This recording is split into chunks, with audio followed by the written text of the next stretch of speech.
welcome to Chrononauts, a science fiction literature history podcast. JM here with Gretchen and Nate, and once again we are looking at Russian science fiction stories of the 1920s. You can listen to our episodes on Stickerite, Aliens, and The Death of the Happy City. And now we're going to be talking about a story called The Lord of Sound. The name of our writer is Mikhail Efimovich Zuev-Ordynets. He was born in Moscow on May the 19th, 1900. And his father was a shoemaker, and Mikhail had an office job in an industrial plant before the revolution. Starting to work quite young, I guess, and during the Civil War, he was, again, enlisted in the army, where he moved his way up, eventually commanding an artillery battery. So, sort of a similar background to Orlovsky, but after the war, he became involved in the local police, and he started writing for the Our World newspaper, and his first fiction was published in 1925. So the Laboratory Fantastica considers him to be one of the founders of Soviet adventure literature, and it seems he was a fairly prolific author. His novel, The Legend of the City of Novokita, from 1930, appeared to be very popular at that time. Looks like he had a lot of short story credits, series involving adventures in basically the eastern lands of Turkmenistan and Uzbekistan and stuff. So, but that kind of style was very popular at that time too. Even a lot of Western magazines published those kinds of adventure stories. Again, you can trace a line right from that to Indiana Jones and stuff like that. So, or even further back to Westerns. I mean, there's a lot of similarities there for sure. Oh, yeah. I guess he didn't write a lot of science fiction. I mean, all those adventures, but there were some. And the laboratory website identifies 3, one of which we're doing tonight, Lord of Sound. And also 2 from 1929, The Herd or Sheep of Panurge, which is, obviously a reference to Rabelais, but it seems to be a story about the experiment of, again, controlling higher nervous activity in monkeys. And entrepreneurs in the West decide to use this scientific achievement for personal gain, replacing factory workers with monkeys, completely obedient to the will of their masters. So, where have we seen that before? Well, a few places, but certainly the defeat of Jonathan Govers comes to mind with the robots. Yeah. And I guess, again, increasing encroachment of automation in the workplace. It's obviously a serious concern for the workers. So, but like many of the authors from around then, Zuev-Ordynets ended up on the wrong side of the authorities, and he was arrested in, I guess, the early 30s. And he spent 19 years in the Gulag system, about which he wrote an autobiography called Case Number 179888. He was released in 1950 and moved to Karaganda in Kazakhstan. And I guess he was rehabilitated, which probably means, I don't know, he was exonerated of his anti-Bolshevik sentiments or something. Right, I don't exactly, know. Yeah. At any rate, he did die in 1967.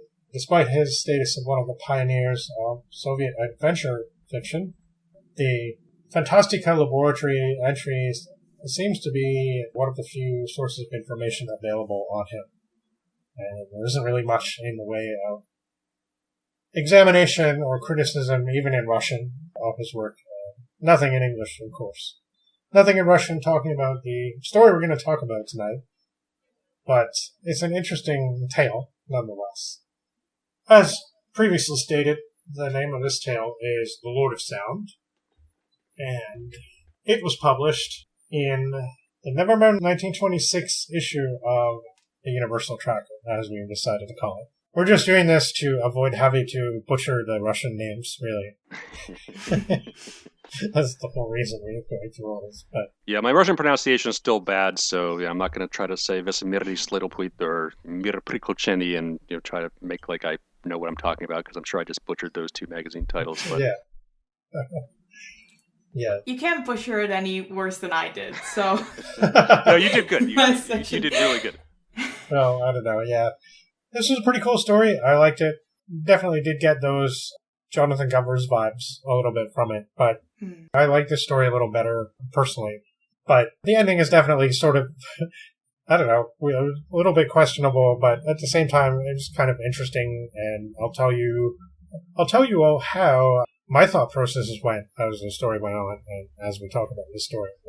Yeah, there's a couple things I just briefly wanted to mention before we get into the summary. Is we may have a reappearance of our German scientist friend Charles Steinmetz as the villain.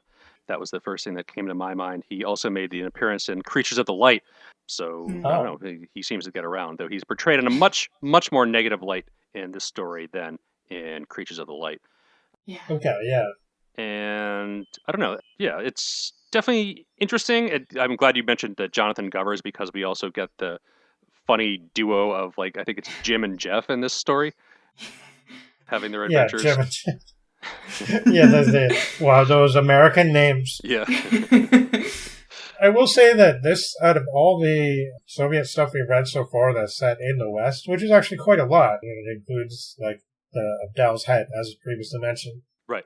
This one, at least, seems to do a fair amount of work to convince you of its setting. Like, as you pointed out in the notes, it's not entirely accurate for certain things, like the Broadway or whatever, but it's actually, the author does seem to do a job of trying to be firm about, yeah, this is actually set in New York and not just some like random Western place where it could be anywhere, right? Like even Dow's head, it's like, it's America, there's gambling and stuff, and it's bad. Yeah, he did put in a lot more work than some of the other stories that we've read in the setting that this takes place in. Yeah, and it does feel like New York. I mean, so what if the theater that he's talking about was really a set of row houses? So what if he gets the length of Broadway wrong? I don't know. It's just, it feels New Yorky, and I'm kind of curious. I mean, I live in New York, and I don't know that stuff. So. But yeah, I don't know if he ever got the chance to visit, or if he's just like into travel books, or maybe he was like a big Edith Wharton fan or something like that. So yeah, it's always fun to see appreciations of New York abroad, and we definitely have that here. Yeah. Okay, so I'll get into it then. Yeah. We'll talk about the story as we go. The thing about this story is I feel that there's a lot of messaging in it. This is really kind of... There are some cool apocalyptic vibes to it and everything, but it really does feel like this is a polemic, almost, like trying to say some things about science and about responsibility, but doing it in a way that's, I don't know, it feels a little different than, because it's so blatantly anti-capitalist, right? But we're introduced at the beginning to this character named Jim, who's just waking up in the morning, and he finds that he's late for work at the Excellent Sausage Distribution Joint Stock Company. What a great place to work, you can tell, right? And he wonders why, thinking the alarm must have not gone off. And he's in a fit of rage, and he smashes the alarm clock. That'll show him.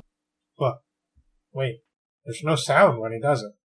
And he panics as he realizes he's gone deaf. And he runs to the landlord and discovers that she's also deaf. And so is everyone else. And there's panic in the streets of New York. The whole place is thrown into chaos in a matter of minutes.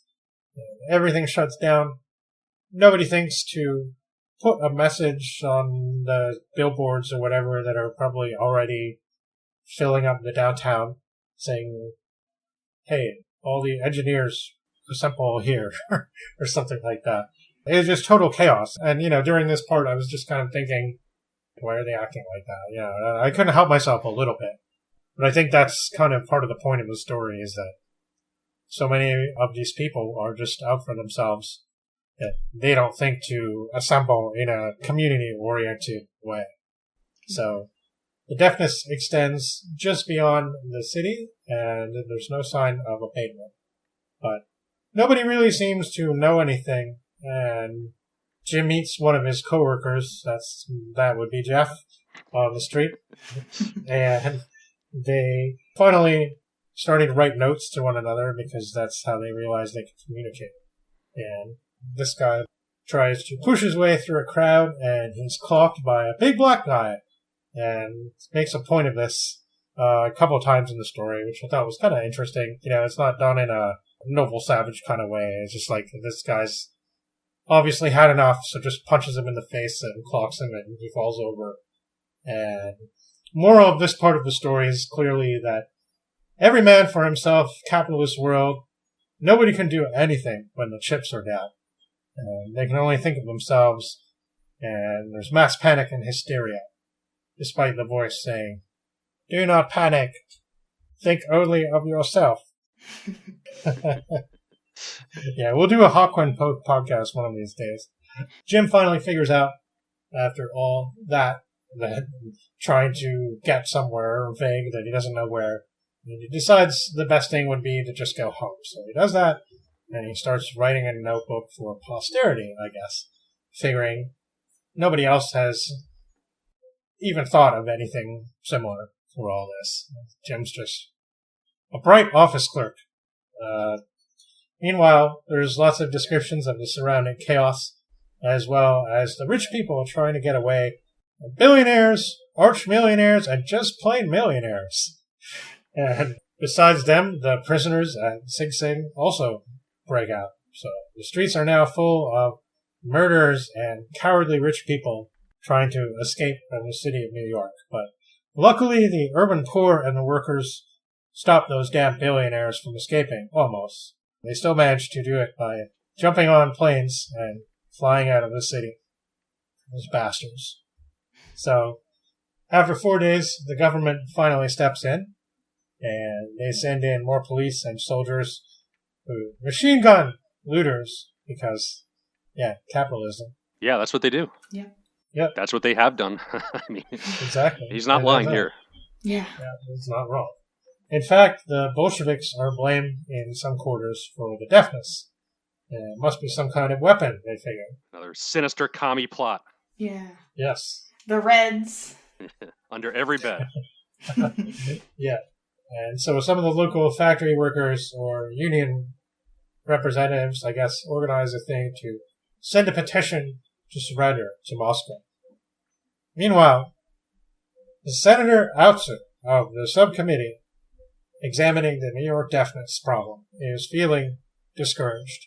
And there's not been any explanation or indication of what's been going on, even though the chaos is being quelled by authorities with guns.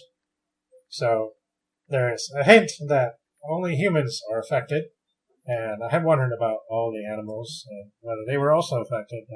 I had a lot of questions during all this and how it was working that nobody seemed to want to explain, I guess, because there was just so much chaos, right? So I guess the whole idea was nobody was thinking of these things, probably. And I guess I get it. I don't know. I feel maybe my position's a little different, and I just sound like, I don't know. I was just be able to come up with something based around what you still have available. But it took a while, and it took the evil government to step in to make it happen, unfortunately. So we get a lecture on sound and the human ear, and theories about how the New York acoustic field weapon, or whatever it is, has altered all the sounds to an infra or probably ultrasonic variety. That's the least likely possibility. The other is some kind of noise canceling wave, something which has indeed been demonstrated to work. And you see that in your noise canceling headphones, the sound out of phase with the first sound and oppositional sound wave, but they can't figure out how such a broad spectrum noise canceling wave could possibly exist. After all, it would have to account for all the sounds of New York. Modern noise canceling headphones use small microphones to pick up nearby sounds. But there's also the question of distance, and the distance must be exact as well. Obviously, they don't know where the emitter is. So it's now that someone brings in a business card from a Professor Art Buckmeister, a radiology expert who sounds like an evil capitalist I've ever heard of, and claims to have the answer to the sound cancellation problem. And he will reveal all for a high price. And again, very typical capitalist. So the Buckmeister comes into Outson's office, and he is described as a hideous hunchback. And is a very disquieting and unpleasant individual. And he's demanding $1 million, and he speaks only in notes, which is weird because I thought they were in Washington at this point, but I don't know, I'm not sure. We find out later something about the associate of this guy, but I don't know. This guy seems like he can hear, so I don't really know why they're communicating notes. But Buckmeister is from Denmark, and he's singularly unimpressed by the report of the scientific subcommittee. He talks or writes of meeting this Professor Holgersen character, a brilliant amateur to whom Buckmeister became more or less an apprentice. And now the whole thing goes fortune from the sky on us, and it seems like Buckmeister had plans for this sound annihilator they were working on and wanted to make big money from it. And Buckmeister figured it would be an awesome weapon, but Holgersen was a sniveling pacifist and not interested. So, nevertheless, it seems the weapon was used. Anyway, Buckmeister and Holgersen had a huge fight, and the latter cleared off, leaving Buckmeister without a hope in the world of exploiting the machine of the work. And so here's why he wants to get the attention of the authorities. He hopes to sell it now to the American government if he can show them Holgersen. And he didn't succeed in building the acoustic annihilator, but he was able to come up with a humming device to track the origin of the cancellation emissions. So now the senator and Buckmeister are in New York, somewhere in Yonkers, and they, of course, can hear nothing. Buckmeister has pinpointed the location to an address on Park Avenue, so they go there, and it seems to be a disused theater. Buckmeister, showing some of his thievish wiliness, picks the lock, and it's indeed Holgersen's home base. And the two men are armed, and this assistant guy ushers them in. And there's the Lord of Sound himself. He happens to be a deaf man. So there's some interesting social commentary, I guess.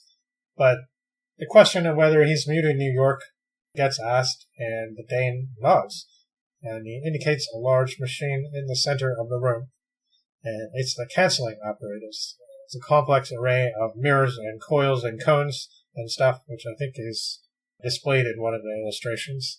And Holgersen stops the machine instantly when asked, and boom, suddenly everyone can hear again. Except for Holgersen, of course. And his deafness is fairly new and was brought about by experimenting on himself. And just as he's experimenting now on New York, although on him the effect was permanent.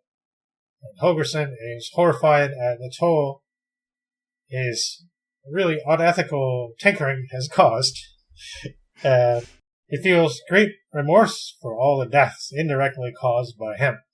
And he just didn't seem to realize the chaos that would be caused. And hey, maybe I get it. Maybe I didn't realize either, because I'm like kind of impatient with these guys. Like, come on, get on with it. Do something about this. But no. So he hadn't left the room in 3 weeks, and he was just watching the machine, totally oblivious to what was going on outside, even though his assistant had been out there a lot and was trying to tell him. But the problem with that is that his assistant can't read. So I guess they have a communication problem. Yeah. Not a very good thing to have with an assistant. No. Yeah. I kind of like that it does boil down a bit to just Holgersen being like, oh, my bad. Yeah. It's like people are dying out there, and he just kind of sitting there Whoops. going, oh, this thing, look at the way the light moves between these cones. I'm like, no, you don't understand. Oh, breakfast is on the way. The senator said he forgives him utterly, but Holgersen must reveal how the machine works. And the senator senses advantage. Not for any sum of money, though, will Holgersen do this. And he decides to just destroy his device. And he's even presented with half the year's federal budget. And if he doesn't comply, he'll go to the electric chair. No, that says Holgerson. Get out of here. And the old black assistant shoos them away. And that's it. I guess he doesn't go to the electric chair, probably because they can't prove anything. I don't know. The machine's destroyed, so now it's just their word against his, but considering that Outzen is a senator, he should be able to prosecute him. But we never hear about that. Instead, we return to Jim, who we haven't seen for a little while, who just writes that everybody can hear again, and the whole thing lasted 3 weeks. And yeah, that's it. Jim didn't really have anything much to do in the story. But, I don't know, his alarm clock anecdote at the beginning was pretty interesting, so... Yeah, well, now he has to go to work again. Yeah. Yeah. He has to be part of the capitalist system again. Yeah, at the end he's like, don't be late for the office, and he says it aloud to himself, because it's just so nice to be able to hear himself talk again, right? So, that was cute, definitely. Definitely a little comic relief. Yeah. Yeah. Which is interspersed nicely with the apocalypse scenes in New York, which I think are pretty well done. All the people in panic and vehicles suspended in midair and just like nothing's working, and what happens when a system as complex as New York just breaks down. Yeah. I think that part's definitely really well done, and probably the best part of the story. But if they had strong workers' unions, they would have been able to fix all this within a matter of hours. But yeah, definitely it is well done. And I'm, despite, I don't know, but there being some kind of funny elements to the story, I did find it quite enjoyable. Yeah. Buckmeister is obviously the shady capitalist guy, the one who's like, wants to control the purse strings, but he doesn't really do all the technical work. He's the Steve Jobs, basically. Right. Yeah. Oh, shots fired. Well, he's definitely not the real-world Steinmetz, because Steinmetz was pretty involved technical genius, even though his contributions were a bit more abstract than somebody like an Edison, where you can point to say, like, yes, this is the phonograph. Yeah, it's kind of interesting how this figure comes up again. And it's not my favorite trope of using an ugly, deformed person as the villain. Yeah. Yeah. What can you do? Who's not really the villain is Holgerson, who's a deaf person who can't hear anything. So when the experiment goes off, he just kind of is like, yeah, everybody's in the same boat as me now, and everything's fine. Like, it's not a big deal, right? And he doesn't really think that much about it. Yeah. So again, it's just kind of this, oh, we respect this person. He may have something that sets him apart from his fellow human beings, but he's still brilliant. And again, it kind of has this feeling of it where it's like, a guy like that needs a guiding hand. You need somebody who's not like a capitalist bastard, and somebody who's not so absent-minded that he's going to lose touch with the world completely and throw a switch, and suddenly nobody can hear anything for like thousands of... I don't know. It just kind of feels like almost, okay, what's it trying to say by the fact that this guy did this, I guess, irresponsible, but not necessarily evil-natured scientist. He's not a capitalist. He's just kind of absent-minded, and maybe his mind isn't quite centered enough on what would be good for the people. So he needs a little bit of correction, and everything would be fine. I'm sorry, reading too much into it, but it just kind of feels like that to me. But I didn't mind it. I thought it was fun. So yeah, this does that. It's the second story where we have a weapon, basically. Although, I mean, it doesn't seem like that was really what Holgerson was into researching. No, it just seems to be research for the sake of doing research on a scientific problem. He's like doing cool stuff with acoustics, I guess. Yeah. He's like, I'm going to make this awesome sound canceling wave that like blankets an entire city. It was kind of reminded me of that Doctor Who story, Logopolis, where the Master uses that kind of device to stop an entire planet from doing computations that keep the universe running. And he doesn't realize that what he's done has more terrible consequences than he thought it would. He turns it off and the universe is crumbling and there's entropy everywhere and everything's dying. Oh shit, I went too far. And Yeah.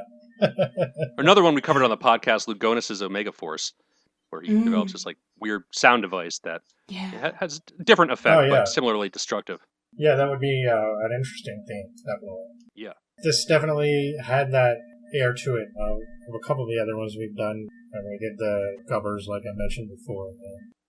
I don't know, the story about the monkeys that was described that Ordynets wrote definitely sounds like it has that kind of feeling to it as well. Oh, absolutely, yeah. We don't need to hire workers. We can just use monkeys. Or same robots. thing. Yeah. You know, what's the difference? Right. Yeah. Yeah. And it'd be interesting to see. Again, I found the text for that one. The other science fiction story that FantLab describes, The Mad Company, I was not able to find text for, and I don't even have a description for. So I'd imagine it's not well known within Russia. But it's tagged as another anti-war science fiction story, so probably similar themes that come up in this one. Yeah. I don't know. I like the acoustic stuff. I like the humor in this one. It was kind of fun. Like, there's obviously a lot of what was meant to be kind of funny, and the apocalyptic stuff was grim, but it was also a little bit humorous. Like, you know, the descriptions of how all the rich people tried to escape, and like, oh, they pulled out their guns, but then they walked into the clearing and they saw like a bunch of other rich people hanging from the rooftops or whatever, and they're like, oh yeah, maybe we better not do that. It's like starting off with smashing an alarm clock's pretty powerful. Who wouldn't want to do that? So. Yeah, I enjoyed this one. Really fun. Even the parts that are a little silly unintentionally are still fun in the story. Yeah, I thought this one was a lot of fun. It's probably my third favorite, I guess.